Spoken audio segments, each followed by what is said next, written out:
فیصل آباد میں مستقبل فاؤنڈیشن کے زیر اہتمام میٹنگ ہوئی، جس میں ایگزیکٹو باڈی کے تمام ممبران نے شرکت کی اور اپنی اپنی رائے کا اظہار بھی کیا کہ تنظیم میں رہتے ہوئے ہم کس طرح کام کر سکتے ہیں اور مستقبل فاؤنڈیشن کو کس طرح مضبوط اور منظم بنا سکتے ہیں۔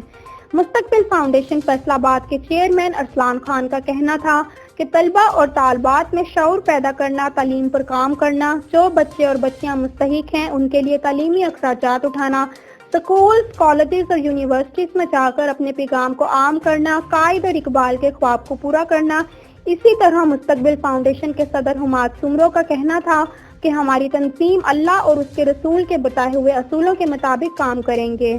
غریب طلبہ اور طالبات کی فیس اور یونیفارم اور کتابوں کا انتظام کرے گی، غربت کی وجہ سے تعلیم سے محروم بچے اور بچیوں کے لیے مفت تعلیم کا بندوبست کرے گی، طلبہ اور طالبات کی ذہنی اور جسمانی رہنمائی کرے گی۔ اسی طرح میٹنگ میں دوسرے عہدیدار بھی شامل تھے،